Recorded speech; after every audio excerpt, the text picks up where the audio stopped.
کہ نماز کے بعد کسی علمی مجلس میں بیٹھ جانا. فرماتے تھے عمر رضی اللہ تعالیٰ عنہ اگر 3 کام نہ ہوتے دنیا میں تو میں دنیا چھوڑ کر اللہ سے جا ملتا. حضرت عمر فرماتے تھے اگر 3 کام دنیا میں نہ ہوتے تو میں دنیا چھوڑ کر اللہ سے جا ملتا. دنیا میں 3 کاموں کے لیے جی رہا ہوں. سب سے پہلا کام یہ فرمایا اللہ کے راستے میں پھرنا. لوگ کہتے ہیں یہ بھی کوئی کام ہے. حضرت فرماتے ہیں اگر یہ 3 کام نہ ہوتے تو میں دنیا میں رہنا پسند نہ کرتا.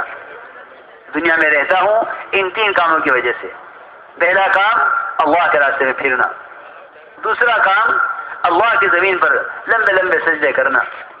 اور تیسرا کام علم کی مجلسوں میں جم کر بیٹھنا اور علم کی باتوں کو چن چن کر اپنے اندر اس طرح پیدا کرنا جس طرح عمدہ کھجوریں چن چن کر کھائی جاتی ہیں. حضرت عمر کا قول ہے. تو میں نے عرض کیا میں آپ حضرات سے بڑی یعنی لجاجت سے عرض کر رہا ہوں کہ اللہ کے واسطے اپنے طریقہ کار کو رواج سے بچا کر سنت کی طرف لاؤ. اپنے کام کو رواج سے بچا کر سنت کی طرف لاؤ.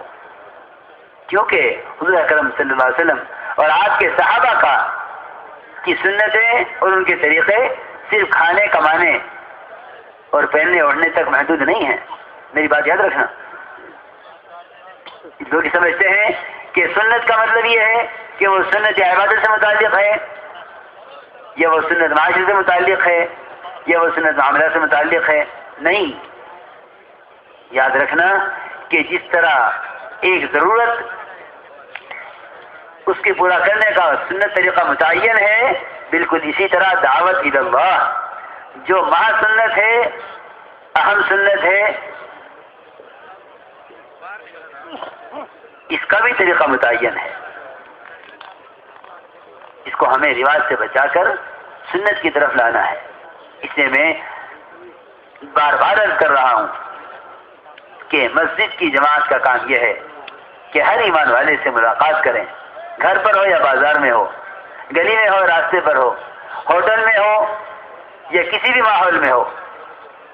کسی مسلمان کو یہ سوچ کر چھوڑ دینا کہ یہ مسجد میں آنے کے لائق نہیں ہے یہ بڑی ناسمجھی کی بات ہے.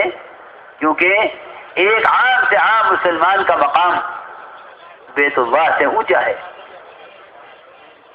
اور ساری دنیا کی مسجدیں بیت اللہ کے تابع ہیں. ایک عام سے عام مسلمان کا مقام بیت اللہ سے اونچا ہے. ہر ایمان والے کو مسجد کے ماحول میں آنے پر آمادہ کرنا اور مسجد کے ماحول میں لا کر بات کرنا یہ مطلوب ہے, یہ اصل ہے. میری بات یاد رکھنا, ملاقات برائے ملاقات نہیں ہے. ملاقات تو اللہ کی طرف لانے کے لیے اور تربیت کے ماحول تک پہنچانے کے لیے ہے. حدیث میں آتا ہے اللہ تعالی مسجد میں آنے والے سے اس سے بھی زیادہ مل کر خوش ہوتے ہیں جتنا کوئی اپنے دوست سے مدت کے بعد مل کر خوش ہوتا ہے. آپ غور کریں, جب آنے والے سے مل کر, حدیث میں لفظ ہے یہ تبشبش, اللہ کو بشاشت ہوتی ہے, خوشی ہوتی ہے. آنے والے کے لیے بشاشت کا ہونا یعنی چہرہ کھل جاوے ملاقات کر کے, اسے کہتے ہیں بشاشت. کہ حدیث میں ہے کہ اللہ تعالیٰ مسجد میں آنے والے سے مل کر اس طرح خوش ہوتے ہیں جیسے کہ اپنے دوست سے مدت کے بعد مل کر خوش ہوتا ہے. اور یہ بات یاد رکھنا کہ مسجد کے ماحول میں جو بات سمجھ میں آئے گی وہ باہر کسی میں, کیا آپ حضرات کو اشکال نہ ہو, کسی اچھے سے اچھے ماحول میں وہ بات سمجھ میں نہیں آ سکتی جو بات مسجد کے ماحول میں سمجھ میں آئے گی. طفیل ابن عمر دوسی رضی اللہ عنہ ایک صحابی ہیں. میں بتاتا ہوں کہ آپ کی دعوت کا اثر کیوں تھا. جب یہ آئے مکہ مکرمہ, اہل مکہ نے کہا طفیل نہ محمد صلی اللہ علیہ وسلم کی بات سننا نہ ان سے بات کرنا, جو ان کی بات سنتا ہے ان کا ہو جاتا ہے. نہ ان سے بات کرنا نہ ان کی بات سننا. تو حضرت طفیل ابن عمر دوسی رضی اللہ عنہ کہ میں نے اپنے کان روئی سے بند کر لیے کہ میں آپ کی بات سننا نہیں چاہتا. کان بند کر لیے، میں آپ کی بات سننا نہیں چاہتا تھا. فرماتے ہیں کہ میں کانوں کو بند کر کے مسجد حرام میں داخل ہوا. حضور اکرم صلی اللہ علیہ وسلم کعبے کے پاس نماز پڑھ رہے تھے. مسجد میں آ کر میرے دل نے کہا اندر سے کہ طفیل تجھے ان کی بات سننی چاہیے. فرماتے ہیں میں نے کانوں سے روئی نکالی،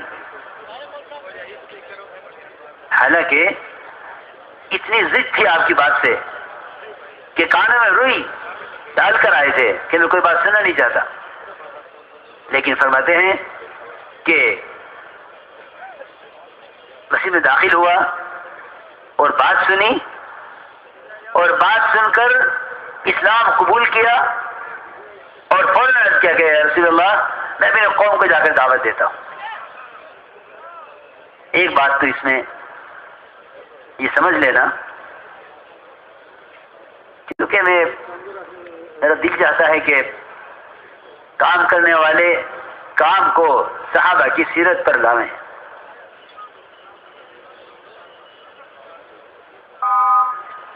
حضور اکرم صلی اللہ علیہ وسلم کے پاس وقت ثقیف آیا اور یہ عرض کیا کہ اسلام قبول کرتے ہیں لیکن نماز نہیں پڑھیں گے، زکوٰۃ نہیں دیں گے، جہاد نہیں کریں گے، اور 3 سال تک ہمارا بت وہ ابھی باقی رہے گا، ہم اس کو نہیں توڑیں گے. آپ نے فرمایا کہ نماز تو پڑھنی پڑے گی، نماز کے بغیر اسلام نہیں ہے. نماز کے بغیر اسلام نہیں ہے.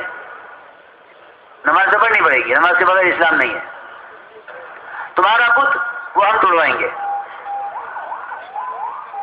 لیکن آپ نے ان کو مسجد میں رکھا اور یہ فرمایا صحابہ کرام سے کہ میں نے ان کو مسجد میں اس لیے رکھا ہے تاکہ اعمال مسجد